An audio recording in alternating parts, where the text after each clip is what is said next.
Hey, folks. I am coming up on something, if you read the description, new, and wanting to share a little bit about it. I've committed to myself that I'm going to do more of these lives, and it's mainly because I don't want to, and also because deeper down I do want to, and ultimately I want to be able to express present truth, present reality as spontaneously and unplanned as possible. And so that means I can't record stuff and then share it, because then I could decide not to post it if I've recorded something I didn't like. So it's got to be live, and it needs to be something that I don't know what I'm going to do next. I really need to not know what's going to happen in the next 5 seconds. And I also would like to not be immediately conscious of the things that various things I know about music. I know a lot about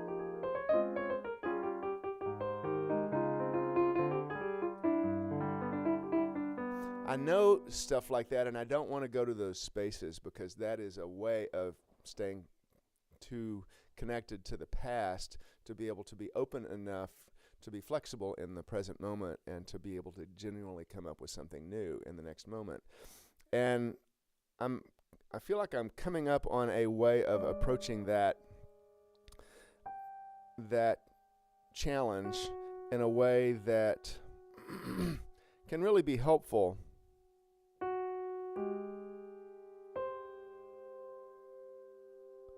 And it really, it zeroes down. It's like a meditation. It's like really listening to what each note wants to do next.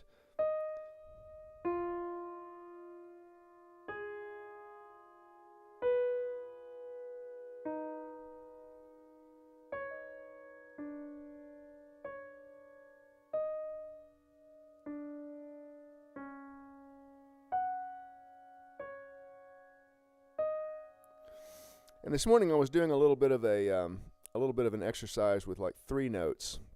So like taking 3 notes and playing them, and playing it enough so that you really hear them together and really appreciate what they have to offer, and then changing one of the notes and then playing that series of notes 2 or 3 times so that you can really sink into the sound of those 3 notes. And let the change be something that you're kind of wanting to either hear or check out. And avoiding the tendency to play something that you know. So like,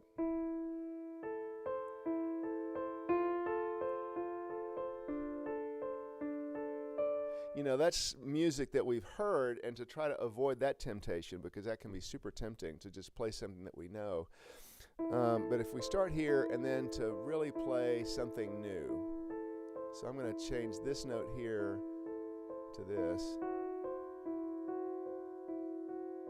And then really listen to that for a bit. Let it sink in. Enjoy it. Find a way to enjoy it. Find a way to appreciate it.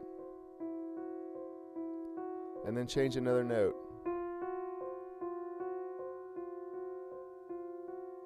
Find a way to enjoy that, even if it's dissonant, even if it's kind of edgy and finger on the chalkboardy.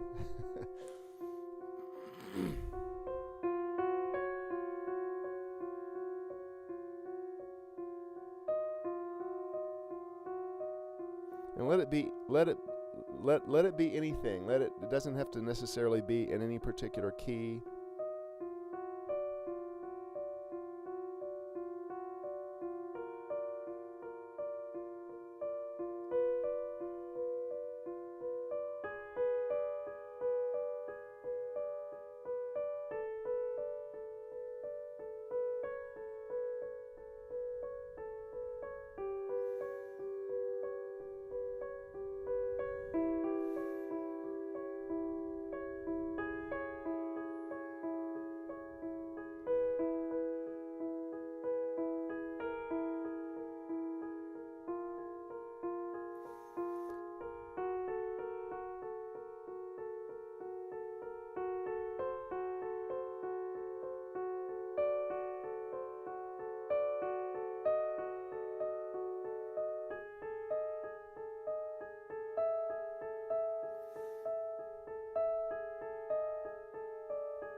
And then what ends up happening, and what I was discovering this morning, and just a little bit then, is that even sounds that are really gnarly and uncomfortable in the beginning, I can usually remember. It's not real hard to remember times when I have felt that particular way, whatever the sound is. It's like, yep, I've felt that. And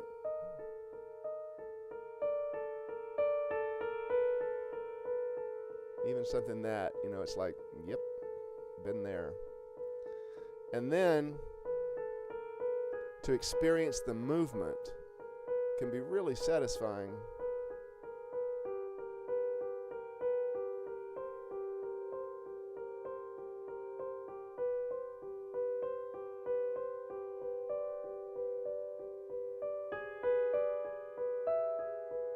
And I think that's really why music is so appealing to us, because it has this way of touching these parts of ourselves that we've either felt or could feel. And it expands our sense. For me, it expands our sense that we're not alone. Like there's something outside of me, namely this piano, that can make a sound that sounds like how I have felt. And so that's one, is that I can feel a little bit less alone. And then the next thing is that by virtue of just making a very simple decision in my brain, I can move my finger to a different place on the keyboard and have a different experience, just like that, which is pretty amazing.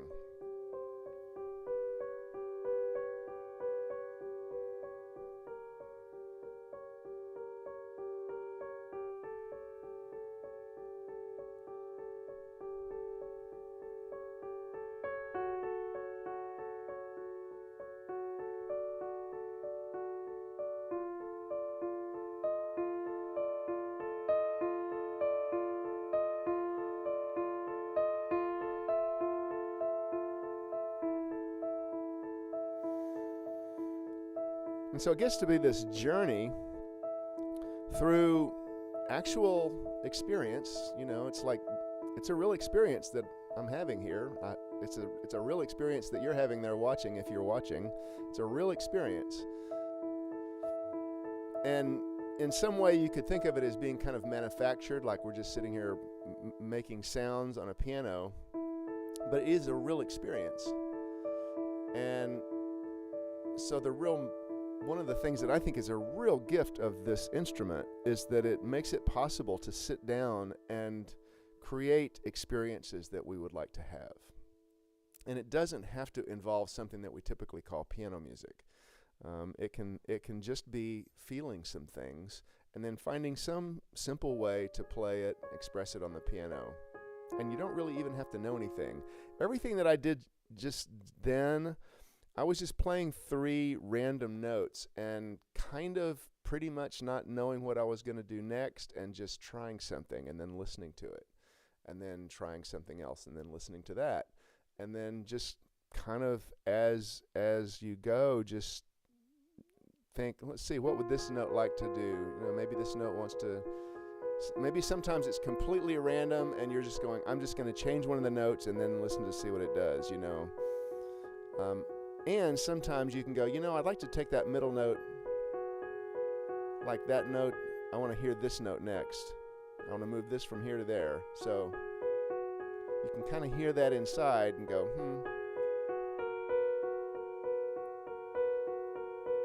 Now I want to move that top note up a little bit. Now I want to move the bottom note down a little bit. Now I want to move that middle note down a little bit. So it's kind of, it gets to be that kind of a thing where you are dancing this line between the known and the unknown. There's a sense inside of you that you're hearing what you're hearing, and you know that you're having that present experience. And then it's like, okay, what do I want to do next? And sometimes you know what you want to do next, and sometimes you don't. And so it's that dance between that known and unknown where I think creativity is. That's where the essence of creativity is that willingness to walk up to the edge of what you know and what you don't know, and have that courage to step in and try something and be perfectly willing to accept whatever it is that might result. And that's pretty tricky too, because a lot of times what we end up hearing is not what we wanted, or not what we would have hoped for, or not what is pleasant, or not what we think might be impressive, or might improve our status. And so there's all those kinds of things that also play into the situation, which makes this such a good practice for living. As we learn how to step into that unknown space and play something that maybe was unexpected, or maybe we didn't want, but to then make the time between the time that we played it and the time when we can accept it and be okay with it, make that time as short as possible, so that when you hear it, you might go, oh, that's not what I want, but it's like, oh, but it sounds kind of cool.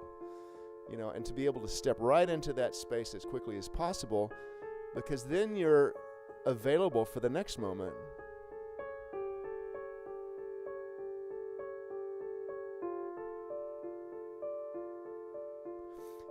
And as soon as we can get present, whenever we can stay present and to get present, when we kind of get off present, we can come back to present, then we have as much of our capacity and as much of our strength and confidence and resourcefulness available as possible that we need in the next moment. And so that's part of why I do this work, is to help teach us the skills for being present, being in our wholeness as much as possible, and practicing going into unknown territory and learning to be okay with that, and learning to really kind of love it. So anyway, thanks for watching. This has gone on for longer than I wanted. But if you are interested in exploring some of this further, I've got a class that I'm opening up this week. It'll be open through this Sunday, the 24th of March, called Live Musically in 90 Days. And so if you're interested in checking that out, there's a link in the description below. You can go to danielbarber.com/start here, danielbarber.com/start here, and check that out. And if you're on YouTube or wherever, check, like, subscribe, make a comment. I'm sending this out to a couple of different places on the web, so leave a comment. I'd love to hear what your thoughts are on this. And thanks for watching, and I hope to see you again soon. Have a good one.